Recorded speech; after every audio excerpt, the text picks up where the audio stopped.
Hey friends, it's Leon, your host, and today I'm sharing with you a conversation I had with fashion photographer and director Lou Lesko. Lou recently launched Blinkbid, a cloud-based estimating, production, and invoicing software for creative professionals. Lou is an absolute veteran of the biz and shares his story on going from high school hobbyist to Hollywood director. And trust me, it's a cool story, so do stick around. In this episode, we talk about the common struggles photographers have, like pricing their services, being bold, and why photographers hate math. Hey, if you enjoy these episodes, do me a favor. Head on over to iTunes, subscribe, rate, and review. Enjoy the show. Lou, thank you so much for joining me today. How are you? Fabulous. Thank you for having me. And where are you in the world at this very moment? I'm at the Blinkbid offices in Kentfield, California. Kentfield, California. Yeah, so Kentfield's in Marin County, just north of San Francisco, so we're about 7 miles north of the Golden Gate Bridge. Beautiful. So give the people a snapshot of who you are. What do you do for work? What do you do for fun? So I am a photographer who was in the fashion industry for a while, and then I did some photojournalism. I went on to direct commercials for about 5-6 years, and then also wrote a book on advertising photography that did pretty well, which sort of got me a gig at National Geographic assignment for about 3 years. During that time, I came up with an idea for some business software for photographers as I was in the directing world and watching the executive producers of production companies making a lot of money by managing their budgets effectively. I thought that the photography industry could use something like that. And so I came up with a software called Blinkbid, which was a desktop software that was sort of an idea that was going nowhere. And then it got some traction, and then all of a sudden it was a thing. And then all of a sudden I had a software company. It was very bizarre. And then about a year and a half ago, we converted from a desktop software to a cloud-based software, because most of the production companies that use Blinkbid were looking for something that was online so they could communicate with all their satellite offices around the world. And so we have, real-time sharing and all the stuff that you would need for like hardcore production and like simple production. So it's pretty fabulous stuff. Cool. That's good stuff. What kinds of things do you do on your off time? On the times when you're going to unwind and go enjoy, what do you do? I hang out with my girlfriend, Emily, who's a photographer, and Emily Merrill. She's actually a better photographer than I was. So I look at her stuff because it's beautiful, and then we like to travel a lot, and then I write incessantly, so I do a lot of writing. Wonderful. Yeah, I did check out your website, and it looks like you've got a pretty active journal there where you kind of make little miniature blog entries and kind of give everybody an idea of what you're up to, and some really interesting observations and thoughts there. So everybody should go check that out. Where can people find you on the socials? You know what? The only active social that I'm sort of pseudo on is Twitter. I was posting a lot to Instagram, and then something about the algorithm didn't work for me, and I was seeing posts that were kind of 2 weeks old, and I'm sure if I gave it some time I could figure it out, but I'm just spoiled and grumpy. Okay. Where can people, what's your personal website, your photographer website? Just LouLesko.com is where you can find me. LouLesko.com. And yeah, I would encourage anybody to go check out the mini blog there. The journal is pretty cool, and go check out your work as well. So let's just rewind all the way back to the beginning. How did you get your start in photography? Totally by accident. I'd graduated high school, and there was a friend of mine named Lisa Kurth, who was a model for the Gourmet Agency in San Francisco. And I would cart her around to her different jobs and go-sees and things like that. And I thought, oh, this fashion photography thing looks like fun. So I called like the two most beautiful women that I knew that were friends of mine, like a girl named Pam and a girl named Ingrid. And I took these really hideous photos of them, like in dappled noonday light, and pasted them to, do you remember this like old Peachy folders, like from high school days? Yeah, with the stuff, like weird drawings of sports people. So yes. I back taped 2 prints and went into the Gourmet Agency and said, hey, listen, look, I'm a photographer. And the assistant up front took my Peachy portfolio back to the booking room, and there's like this uproarious laughter. And it was awesome. I mean, it was fabulous. And so she very diplomatic comes back out and says, hey, you're not quite right for us, but we encourage you to keep trying, and say, okay, cool. So I figured they must like me. Mm-hmm. And as I was walking down the stairs on the 5th floor of this building, there was the Gourmet Modeling School, which is like very big to have a modeling school in the 80s because that's how you made money. Mm-hmm. So I went in there and said, hey, I'm a photographer. And they're like, nice pictures. I said, I'm willing to shoot for free. It's like, oh, welcome aboard, sir. Nice. And so I was shooting modeling school girls for a little while, and just every Tuesday I'd go in and turn the photos in. And one time the elevator was broken. I was walking up the steps, and there was this guy on the 5th floor stair landing having a cigarette. And he goes, what are you doing walking up and down these stairs? And I said, I just came up the once, man. I got to drop these pictures off at the school. And by then I had like a normal portfolio, like a little Pratt book. Yeah. And so he goes, give me your portfolio. I'm like, okay. And so I give it to him, and he looks through it and says, the pictures aren't bad, but these models are just hideous. Like, I don't know what you're doing. He goes, well, this is like your modeling school girls. And he goes, oh God, we have that modeling school to pay for our bar tab down to Coletto's. So he takes me upstairs, walks me through the lobby of the Gourmet agency, and just starts handing me Z cards and says, look, I want you to shoot these people. And I'd shoot film, bring it in. And back in the day, we weren't getting anything mounted. It was all slide film. And he'd take this big strip of film, and he'd look at it and goes, hey, this is good. And I was, 19 years old, patting myself on the back, and he'd roll it up and throw it at me. He said, if I want good, I'll talk to 90% of the people out there. If you shoot for me, you have to shoot flawlessly. Wow. So that's how I got started. Wow. So that was a really serendipitous moment for you to meet this guy. Stupid lucky is more, I appreciate serendipity and all that stuff, but it was just like dumb luck, man. Yeah. And I think that the key thing is like capitalized on the dumb luck. Right. But no, there was nothing special about me. But I mean, obviously your skills improved over time. You had some practice, and you upped your skills. You became a better photographer. And there was something that he saw in you, I would suppose. So what do you think that he saw in you that gave him the, maybe the patience to let you stick around? That's a great question. And I couldn't tell you, like, I can't back up and look down and see what he saw in me. I was a very, typical high school student with after I got kicked out of my first high school, my second high school went better. And I was a yearbook photographer, and, my friend Mike Sims said, hey dude, this is how you make prints. I'm like, oh wow, how magic. It comes up in the solution. That's bitchin', man. Yeah. And then because I had yearbook photography status, I had these privileges to sort of get out of a class every once in a while. Mm-hmm. Yep. And, which is just awesome. So I think that's maybe where I got some skill and some sort of like idea of how to maybe put stuff together in a camera frame. Mm-hmm.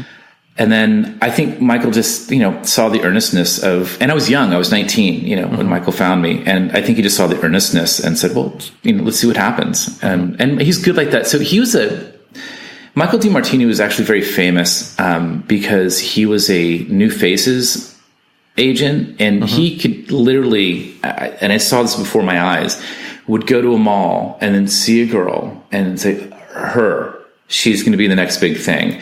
And then he'd go up to the girl's parents and say, look, my name's Michael. This is my card. Do not call me until you have me checked out. Check out the agency. And if you're interested, please bring your daughter in. And he would create supermodels. I mean, he was just magic at that. And so I think maybe he saw something in me that was kind of like, maybe this guy, if he tries hard enough, can shoot. So it's like I said, it's just stupid luck. I was very, very lucky. Well, there's a couple of themes. There's one theme that I'm seeing early in your career is a little bit of boldness, but I'm wondering how much of this do you think was a combination of like your boldness and your hard work ethic and, just willingness to kind of step into uncharted territory? There's something about youth that if you get excited about something, you don't think about the ramifications of failing. Yes. That's why children are so much fun to watch. Yeah. Because they just kind of go for it and they don't think about the ramifications of failing because they don't have the experience enough to do that. And I think that was a big part of it. I was just like, I like fashion photography. My friend Lisa, who is beautiful, is a model, and she's awesome. And, I got exposure to what it was like to be on a photo set. And, when I was a kid, when I was like 9 years old, I was a cable puller on a TV show for like a month. that was shooting in San Francisco. And I was always ultimately fascinated by behind the scenes, like how do things come together and how do stories come together? And about, I was an avid reader, so storytelling was always like a big part of me. So, that's all I can really cite as like how it all came together. The boldness was just stupid youth stuff, Well, that's good. I think I meet a lot of photographers who don't have that kind of boldness where they could, take a couple of photos on a little high school folder and, walk into a place with that kind of confidence. I mean, I know I certainly wouldn't have done it at that age. I think, some of that has to come from personality and experience and whatnot. But, maybe, I think some of it's just there. Yeah. I mean, I guess you're right. I mean, it's just, I honestly, and I just want to be honest because there's, like I said, there's nothing magical about me as much as that I think the boldness is just like, sure, let's try this and see what happens. And I didn't think about what wouldn't happen, or what would happen if it all came crashing down. It was just like, okay, sure. As a lifeguard, I mean, my life was awesome. Yeah. I was running up to Marin County, sitting in a pool and like, my big decision of the day is like, well, what number sunblock do I have to put on my face? I mean, I had nothing going on. Yeah. So you started out in fashion. So you're doing stills, you're shooting film, and at some point you transitioned over to doing commercials. Is that correct? Did I hear you say that right? It was commercials, producing commercials, and that would be video, correct? That's correct. So essentially, what had happened was I ended up going to University of Southern California, which has like the Epic Film School, and I went through the writing program there, and I was also part of the still department in the cinema school, and so I got a lot of exposure to a lot of cinema classes. A lot of my friends were film students, and that it just fit my interest to a T. I really enjoyed it, and when I got out of school, I transitioned away from fashion and ended up in the Soviet Union as a photojournalist, not knowing what photojournalists do.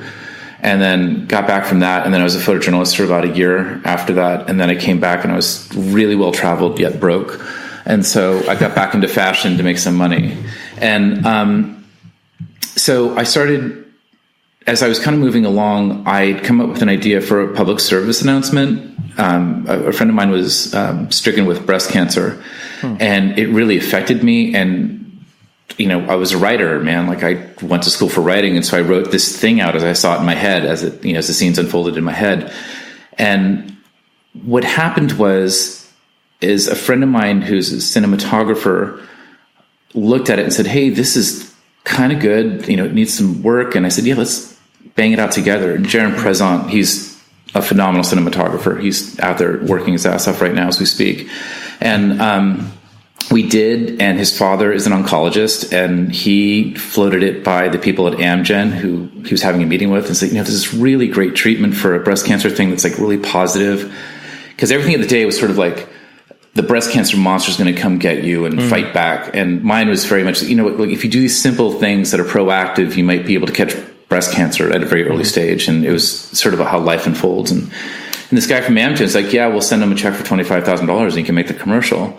And I heard that and I was like, yeah, right. Come on. And, so then that was like on a Friday, and like on Monday, this like messenger shows up with $25,000. I'm like, oh shit, I guess I'm a director. And so Katya Meyer, who's a friend of mine, she was the producer of At No Guns Pictures.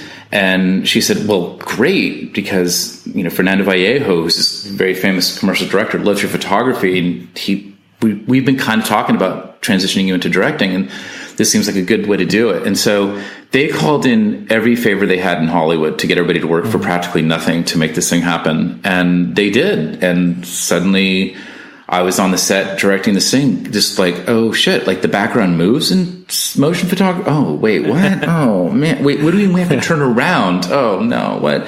So yeah, it was, trial by fire, but it worked out. Yeah.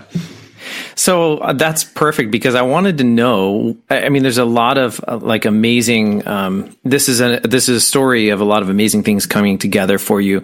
And, I think a lot of us have kind of wished that our career had maybe taken that trajectory. But what are some of the obstacles that you looked at? Like you just mentioned, arriving on set and kind of having to figure out how everything works on the fly. What were some of the obstacles, the biggest obstacles that you had to overcome in the early days, both for shooting film and then also for shooting the commercials? I think transitioning to directing was hard and easy. I knew the theory of how shooting film worked from my exposure to USC and being sort of an obsessive film nut. Theory is really great until you're actually in it. And at that point, I was surrounded by smart people who were experienced, and everybody from the gaffer to, the dolly guy to the DP to the first assistant director. I just listened to what everybody said. I did not put any pretenses on being the boss. Even though I was the director, I was just kind of like, really? Okay, I should do that. Okay, I should do that. And the first assistant director that I had was given to me by a guy named Jimmy Scotch-DePole, who is in the movie industry. And he was just, he'd been on the big movies, he'd been on the big movies, and he came in and did this thing as a favor, and he guided me, and you just soak it up. And there were no really obstacles per se, as much as understanding that I didn't know shit and I shouldn't pretend that I know any more than I do. That's probably the best thing I can say about that. Man, I think that's amazing advice right there. I kind of want to let that one soak in for just a minute. That's really good. I think that a lot of people don't approach it with that, and they kind of rightfully, stake out their claim. And I think that having humility in these types of situations goes a long, long way. That's awesome. That's really cool to hear.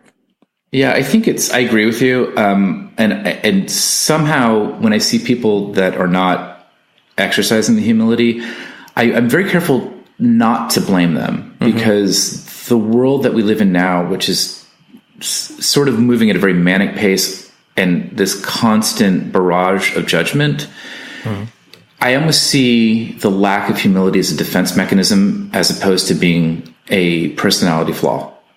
So, you know what I mean? And it's like, and it's harder, I think I got a pass, honestly. At the time, it was easier for me to do that because there wasn't so much scrutiny going on as there is now. And so I'm really careful to judge, and if I can ever slip a word into somebody who's sort of in that position, I try to. Yeah. Well, so having been in an industry where, there's some really high standards, there's some really high productions that you're a part of. Was there ever a moment for you where you had the ultimate imposter syndrome, where you just kind of looked around and you said, they're going to figure me out at any second?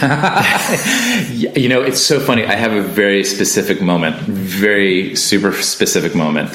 It was, I got booked to shoot a jeans campaign, and, there was a model that I just loved. It was two models, and the whole idea was this rodeo campaign. It was these two girls in like the Thelma and Louise vehicle, except they were in a truck. And the ideas were catching them on this road trip, and they're hitting these different spots. And the whole campaign started out in the middle of the high desert on one of those long stretches of highway. And I had gotten enough experience being around producers and producing, being like the first assistant and watching how producers work, that I was able to kind of cobble this thing together myself. And I was really, really passionate about getting this girl flown in from Canada because she's the perfect, and the client agreed, and we'll spend the extra money. Let's get her down here. And, it all started coming together. And, I figured out what permits are, and you have to hire cops to close off the road.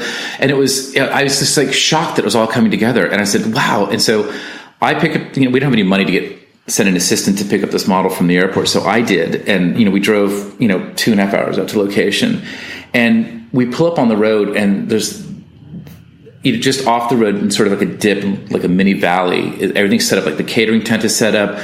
There's, motorhomes, the cops are there, everyone's yammering on, and there's 15 people. And I just got out of the car, and I looked down at that, and I froze. I just froze, and it was everything to keep from soiling my pants. And I just looked at that, and I was shocked, and I said, oh shit, they're all here because I think I can take pictures, and oh, this is where it falls apart. And the model saw the look on my face, and she just looked at me and said, don't worry. You've done this 1,000 million times before. The only thing that's different is that somebody's fetching your coffee for you. And it was sweet and doe-eyed and looked at me like she was going to take me to bed or something, just for that 1 second. Yeah. And she just brought me right back down to earth. And I will never forget her empathy and unbelievable words. It just really knocked me out of my socks. Wow. That's amazing. I think that there are a lot of jobs that I've been on as a photographer or even as a post-production company owner, where there's situations I look at and I walk into and I go, I don't know that I'm qualified to do this, but I have to do this. I'm going to do this. There's no turning back now. And, you go into it, it's almost like just walking over the threshold is the moment that you're scared of, because once you get started, things start clicking. And you feel normal again, right? You just have to get started. You kind of have to get over that moment. For many years, I used to play guitar and play in a band, and I loved it. But there was always this moment right before we got on stage where I just wished that I could disappear. I wanted to run, like get completely far away from there. And once we got on stage and we got into the first song, the first verse or whatever, I was fine. I felt in my element. Did you feel that way once you started shooting on these big jobs? Every time, and I think it's a good space. I think it's a good space to be in. You have to. Vladimir Viekin, who's a journalist in Novosti Press International in Moscow, which is where I did my first photojournalism assignment, and he said the most important thing is to jump into the deep end and then see if you can surface. And I think it's true with anything that you do. And if you're not feeling a little trepidation, then there's something wrong, because you need that. And I think it's a healthy way to keep yourself creative and keep yourself snappy and keep, Mm-hmm. On your career path, you've seen two very different eras of photography: film, shooting slides, and then shooting digital. How did that transition change your business as a photographer? I'm not sure how it changed. I've always been a technology obsessive. So when digital came out, it was like, cool, let's go. The one thing I can tell you is the first time we shot a catalog on digital, the colors were off and the client was kind of like, well, we have to reshoot it because the colors are so far off, and there was no standards for color. And the client was just kind of like, we're gonna help pay for the reshoot. If you can come up with this much money, you can come up with this much money, we'll redo this. And it was a learning curve for both the agency and me. Mm-hmm. And so that was kind of cool. But I think one of the things I learned about when I was directing commercials is the gear doesn't matter as much as the idea and the story. Right. And I've always been a story guy, and I know I'm vastly unpopular with many people who are really into the gear, which I respect them, because without them, I would know nothing about how all this stuff works. Mm-hmm.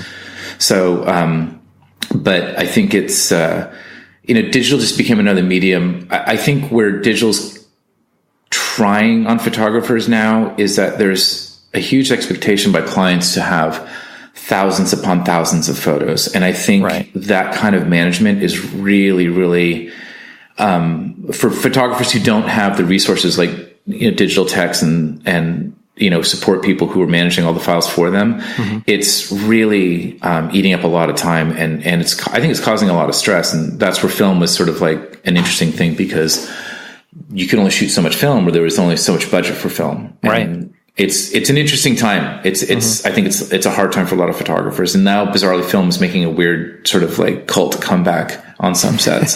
Totally. So, you said something that resonates with me, and that was about it's not so much about the tools. It's about the vision. I'm paraphrasing. I didn't say it exactly, but it's not so much about the tools that you're using or the gear, the technology. It's just more about the vision and the story. So, I love that concept. And that was one that I learned kind of early on, in my career as an editor and a photographer. And I remember having this friend. I had a conversation with a friend who was a fabulous graphic designer. The dude could create a logo that would blow you away. And anything he put his hand to, I was just always amazed. It was always, one step ahead of wherever we currently were. And it was very refined and everything.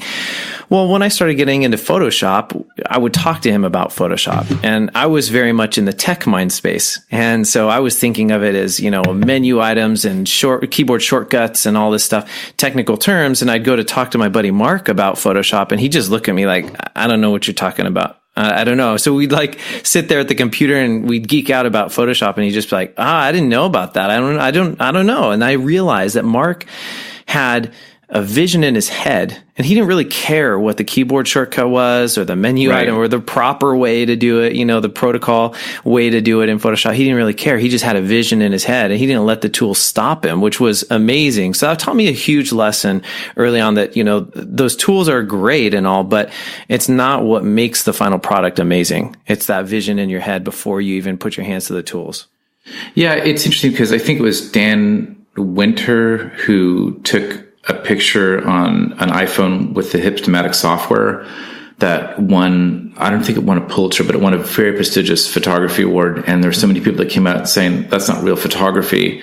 And really? Yeah. And I was just I wrote an article, debunking that, saying, well, what is real photography? Like, what does that mean? Yeah. Exactly. And it's part of me thinks that there's a subculture of people who want to believe that the fact that they know how the gear works puts them at a level that makes them important. And it's not really true. I mean, where the real risk is when you execute the vision and then have people judge that vision. And that's where that's where the rubber meets the road, so to speak. If you've got the stones to throw that vision out there, it's important. And interestingly enough, there's a lot of stuff coming from women photographers that are out there that, historically this industry has always been very male dominated. And I'm thrilled to find that female photographers are really, really coming up and getting a lot more attention that they've always deserved. Yeah. And we're seeing some elegance and subtlety in the way a lot of women are shooting that is just lending a whole new dimension to photography as a whole. So I think this is all vision driven and has nothing to do with the gear that they're using, Right. Yeah, that's beautiful. What are some of the common themes that you've seen photographers struggle with over the last couple of decades? I mean, what I'm kind of leading to is, your idea to create Blinkbid and whatnot. But what are some of the themes that you've seen as you've worked with other photographers who maybe assisted you, or maybe photographers that you've mentored? What are some of those themes that you've seen them struggle with over time? I think the most prominent theme is people get concerned about how to price their work. Like, what am I worth type of thing. And there's an assumption that there's some magic sheet out there that has a guide for all this stuff. And it's, it's hard to tell people. It's like, no, that really doesn't exist. Right. So even within Blinkbid, we have this like bid consultant thing, which is based on, multiple years of data by these bid consultants, and all of the pricing that we have in there is pegged at the very, very high level. And, and this is for individual pictures, which is really not what's happening anymore. Everything's becoming more of a library shoot. And the thing is that until you get out there and you lose some jobs and then you win a job, that's the only way you're going to sort of get your pricing guide. You got to kind of throw a number out there. You got to be bold and see what's going to fly. I think what's hard now is because making a lot of money in photography is becoming more challenging, is that each job opportunity that comes along becomes this like bizarrely life and death concern, and, but you have to have the latitude for, a lot of failures until you start hitting a stride with yourself, and not only in confidence, but in pricing. And so, that's like the biggest thing. The other biggest thing is I think there's too much misinformation on the internet about marketing. I'm not a marketing genius, but I can tell you through experience with photographers that I know that are, successful, it starts with getting attention someplace and then building a network around that. The marketing is a good support thing, and that's, has to be a percentage of it, but you who have got to know people who want to work with you. Right. So, and that, you have to run a good set too. It's critical to run a good set. Yeah. Yeah. Because if you have a good set and, nothing goes smoothly in this business, but if you have a good set that pulls off what you're trying to pull off and it's fun to be there and everybody's smiling, people are going to remember that. So, yeah, that's awesome. That's good to hear. It's funny that you bring up the pricing issue, because I find the same thing. Every day I'm talking to photographers who are struggling with their post-production, and they come to me for help. Mm-hmm. And one of the things that I find is that one of the things that I find common is that they all feel like they're very much in a silo. Yes, they go to social media to talk to their friends and bounce ideas off of each other. But I find a lot of people kind of come to me and say, "Hey, do you know what's a going rate for shooting a wedding these days? What are people charging in this market?" And they come to me asking for this kind of information, as if I have unlimited data on my clientele and what they're charging. Right. I don't really, but I find that I get that question a lot. I also find that most photographers hate math, and that is that most photographers they grab a camera, they want to go create art, they want to go create something beautiful, and they want to go get lost in the art of making something beautiful. When it comes to the business of photography, it's a real tough struggle. Most of us, including myself, most of us kind of approach things with those of us who are more artistically minded, we approach things with a touchy-feely kind of thing. Many years ago, when I started my editing company, I thought that if my clients were happy, my employees were happy, and we were doing great work that we could be proud of, then everything was good. No problem. Right. And then I realized through my investors, who were very number oriented, that wasn't going to fly, that we really needed to have some very specific numbers every day, every month. And that way we could stay on track and make it a profitable business. So having a photography business and watching other photographers probably come and go, how do you think people can overcome this issue of hating the math and embracing it and making it work to their advantage? I think that hating the math comes from a bizarre history that art and commerce aren't supposed to mix. Ooh. Yet the movie industry is this multi-billion-dollar machine. It is, right. If you walk into any of the studios, you can almost smell the money churning in the walls. It's just bizarre. Yeah. Now, granted, the people that are managing the money are people who know how to make money. They know how to market stuff. They know how to do all these things, and they're coddling the talent. And that's very much where the dividing line comes together. Yet I know so many screenwriters and actors who go on to producing, and it's not that they're deep in the number crunching, but they have an idea of, I'm going to risk this money and point it in this direction, and we're going to make something that I think is going to make money. So I think we need to get over that absurd sort of stumbling block that we're not supposed to be business minded. I think that creative people are actually better at business than most business people, because they can see in sort of a weird three-dimensional space where a lot of business people just see linearly. So if you have, a spreadsheet full of numbers and the numbers don't add up, a creative person can kind of look at that and sort of imagine in their head why that's not happening, and then say, oh, well, let's try this. And they're going to be more apt to try more bold things. So I think once we start getting over that, you can do that. I think a way to get over that is, maybe once a week, pick up a business section of a website that you like go to The Economist or something like that, and just sort of see how the business world is running. And, without delving into the complexities of the banking market, the stock market or something like that, you can see how companies like Amazon or Apple are making business moves. And it's kind of like, if it makes sense to you, then yes, you have the business acumen to do that for yourself. Yeah, that's good. In my early business days, as an entrepreneur, when I realized that I needed to make the numbers work, and I realized I needed to figure out the business a little bit more, that's actually one of the things I started doing. I started reading Entrepreneur Magazine and, magazines that would, that were business minded. And then I started reading books that were business profile books, like how did, the early days of Apple and Steve Jobs and all that kind of stuff. And Hey, a quick break just to let you know that this show is brought to you by Essential Edit, editing and design for photographers just like you. Yes, Lightroom editing, retouching, and album design, all done to your spec, your style, so that you can focus on the essentials of your business. Instead of dreading the edit, spend that time booking more clients, networking with vendors, or spending more time with the people you love. It's super affordable, 3 to 5 day turnaround, friendliest service on the planet, and yes, satisfaction is always guaranteed. Let's get you started. Send us some sample images at essentialedit.com. Enjoy the rest of the show.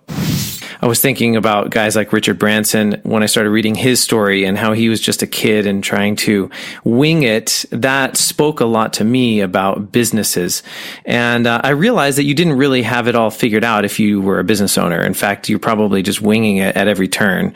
Right. And I think that that's how I see a lot of our clients doing it as well. They're just kind of winging it at every turn, turn this knob, push this button, see what happens, and kind of experiment. Would you say that you're maybe more experimental with that aspect than most in tweaking knobs and dials on your business? So I think it's an interesting amalgamation between Chantel, who's my business partner, Chantel Paulson. She comes from a mergers and acquisitions background, and then she's also an MBA from University of Texas in Austin, and she's like the adult in our little company. I'm the one who has we have to do this, we have to do this. I'm also the one who obviously understands the industry. I'm the one who interfaces with many of the clients, and when producers are talking to me about the needs that they have in the software, it's, me who is making a determination whether we're going to include it or not. Is this something that's going to benefit everybody? Can we put it in a way that's elegant and not messy? Because I'm a hyper minimalist, too much to, a certain degree. If you ever come to Emily in my flat, it's just really clean and sparse and whatever. And I believe software needs to be the same way. Yeah. So I get, the desktop software had a lot of stuff that I added because I was knee-jerk reacting to what photographers wanted. Mm-hmm. And it got too cumbersome. It just got too bloated for me. And so now we're just like, what are the things that are going to really empower people to get jobs done, manage money well, and do that sort of thing? Chantel brings, if this is a great idea that you have, if we do this, how is it going to pay off? Because it's going to cost us X number of dollars in development time. We're running into a little bit of a good problem as, we're growing rapidly, that we're not developing quickly enough. So it's now we have to invest in a second developer, second full-time developer, to help us make some of these, features that we want to get out there, especially for the higher end users. Mm-hmm. So, it's winging it, but at some point, winging is a good way to launch. That's a great way to launch. Just go for it. But I made a mistake of not bringing in a numbers person earlier on. So that was, I get really used to doing a lot of the work myself and thinking I was clever with business when it's actually a whole different skill set. It's just, it is, it's a different mindset completely. That's why they're in Hollywood, they're line producers, people who manage numbers really, really well, and creative producers, people who can go talk to investors, get the money in, and then package up the movie with the right talent to make the movie happen. So, and I think there's, like I said, I made a mistake of not understanding where my ceiling was in my abilities. And, that was a mistake. It was a big mistake. Yeah.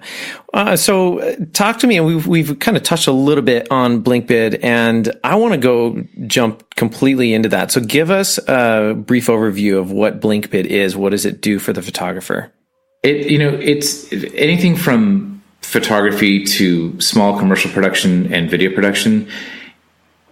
It's software designed completely and totally for our industry. It is designed to handle the capriciousness of agencies and clients for multiple bids, multiple revisions. It's designed to manage the money once you're in production so you can keep track of stuff. Everything that we built is based on all real world stuff. It's, it started 7 years ago with what I knew about producing photo shoots.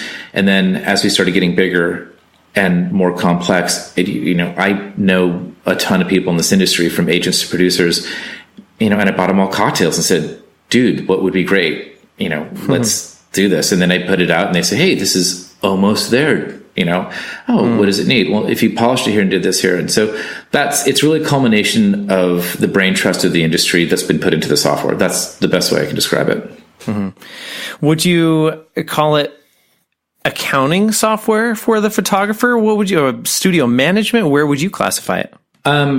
It's production software, straight up. Production software. Yeah. So it's not accounting software. That's better done by Xero and QuickBooks. Yeah. And accountants. And, our stuff handles the complexity of production, but it does it in a way, it comes from an artist's perspective, in that if you walk away from the software and you go shoot something for 3 weeks and you come back to the software to do the final building, you're not going to get lost. Whereas if you don't use QuickBooks or Xero or something that's accounting based all the time, you're going to get lost when you come back, and then that's where the mistakes happen. Right. Now, I know a lot of things are built out of the pain and suffering of the creator, right? So I'm curious, was there pain and suffering on your side in managing all of this information for photo shoots that sparked the creation of Blinkbid? Tell me about the creation story. The creation story really came out of a need. Like I said, I saw, when I was directing commercials, I saw how the executive producers at the production companies that were representing me were managing their budgets. And I thought, if we could bring this level of organization and make it widely available to photographers, I think the photography industry would benefit from it. And, I love the photography industry. I'm a huge fan of it in all of its manifestations. And I wanted to see individual photographers who are essentially entrepreneurs unto themselves have a tool that they could utilize to make their lives easier, so they could handle this arcane business stuff. Sure. That's exactly what it was all about. Yeah. And then it became, sort of this game of obsession, and then we can talk about my OCD stuff another day. I love watching these little documentaries, these mini documentaries about, maybe a guy in Japan who's been a sword maker for, 50 years or something. And, there's kind of this old world type of artistry that goes into a trade. I think that this era is a lot different than maybe the old world, whereas people will switch lanes pretty quickly. But I still feel like there are a lot of people that feel like, no, I'm a photographer. I'm not a software developer. I should stay in my own lane here. But you didn't. You had the boldness to step out and go, I'm going to develop software. And I want to know about some of the self-talk that was going on through that process, and how you decided to go out of your lane and develop something new. I wish I could tell you there was like a distinct dialogue that went along with that. It was sort of like, I tried it. It seemed to be working. I was still shooting when I started the software. It became a fun side project. I'm forever fascinated by technology. It's really, really interesting to me. And it was sort of a side hobby that became a thing. And then, as you pursue something that you're interested in, you get a more significant education, and then you start meeting people who are really, really good at their end of things. And then suddenly I'm a director again, except now I'm directing software developers instead of, a crew on a set. It's basically the same idea, but it was, the one tough part, and I would say the one bottleneck that we as a company have, is I'm the only one who really knows how the whole industry of photography and advertising works versus, and then I have to have that translated so the developers kind of understand that, because, they want to put things in like, hey, no, seriously, when you're doing this bid, if by chance there's an email that's connected to something in, Germany, we can tell you what the weather's going to be like. And I'm like, why would anybody need that? It's like, well, because I can make it, thanks to, like, I love you as an artist, but that's not going to happen, Yeah. So what are some surprising things that you've learned along the way in working with software developers and developing something that's totally different than what you've done in the past? There's more art to software development than I realized. It's the people that we have working for us now are very clever, and their approach is very holistic, and they think it's for this like 3D way in how to solve problems. There's also a domino effect. For every change that you make, it affects like 15 other systems. So everything has to be done, sort of very diligently and carefully. So, which can be really nerve wracking. And then, hackers are, I log into my account sometimes and, it'll tell you how many people tried to access it, that had the wrong password, and it's like in the hundreds. It's just weird, Wow. It's a whole new world out there, and it's, there's a lot of stuff that you have to be aware of. Where did you start? I mean, just give everybody an idea of where you started when you said, okay, I want to develop this software. Did you know any software developers at that point? Did you know anybody in that business? How did you take the first step? Where did you go? The first step, I sort of hacked something together in a rapid development environment called FileMaker Pro, which is sort of a database thing, which has this very high level scripting language. And, that was, a lot of people have done that. There's a lot of software out there. I think, several software have been around for the past that were all FileMaker based, because it's not particularly hard. And then as the needs of the software grew, I needed to hire people who knew how to plug a PHP engine into what we were doing, and then write a bunch of code in PHP and various things like that. And so it all just kind of grew as necessity dictated. And I hit the ceiling of what I knew. Right. In terms of, I'm not a programmer. I'm not a good programmer. I can hack stuff together, but it's never going to be pretty or elegant or clever. So I called people who know how to do pretty code and clever code. So, it came together like that, basically. Is it true that writing good code is like writing good poetry? I've heard people talk about writing code less of a like tech kind of thing is more of a poetry kind of thing. Is that what you're discovering? I think, yes.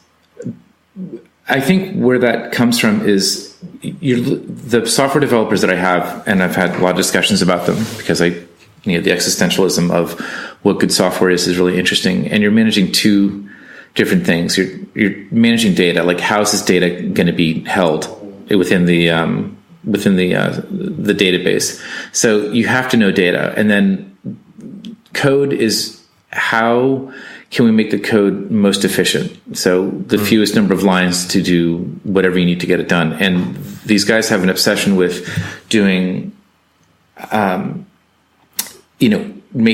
have this line of code that does exactly what it's supposed to, but then they'll look at it and say, oh, I can make that like 65 characters shorter. Wow. And it's like, wow, dude, go. It's like 15 espressos later, it's like, dude, check it out. It's like, I have no idea what I'm looking at, man, but that's awesome. Thank you. So, it's like one of those. That's really cool. Has it been exciting, though, to talk with the people who are Blinkbid subscribers and who are using the software and getting their feedback? I mean, what are some of the stories, the success stories of your subscribers? It's, when we first launched as software as a service, there was a lot of pushback in the industry because they're angry that it was yet another subscription that they had to sign on to. And Adobe had just did the Creative Cloud thing. Right. The bigger clients were kind of like, great, this is great. I can access the software from anywhere. Anybody on my team can access it. And they were thrilled beyond belief. This is awesome, Lou. We're happy to pay the price. If you could get rid of these 10,000 bugs, that would be really awesome. That sort of thing. And then, and I felt for the individual photographers, like, are you kidding me? Like, I get to spend more money. Like, now it's every month. And yeah. I totally felt for them. And, we created a new tier for them. We tried to accommodate as many people as possible. I'm thankful for my user base, because a lot of the individual guys and girls who are shooting, once we created a tier that was more affordable, they came on board. They were very supportive. Ultimately, I think there was, a big slap in the face when we first started out, but most people came around. I spoke to a lot of people individually. I care about this industry. I care about the people in it. I take it personally when things go wrong, really, really personally, maybe too much so, maybe I need to be more of an asshole. I don't know how that all works. I'm looking at stuff that's happening in Silicon Valley, like going, I need to be more of a douche. That's my problem. Care less about what people say. Yeah, exactly. So, but I don't. The photography industry is really important for society, and I care about its role in society.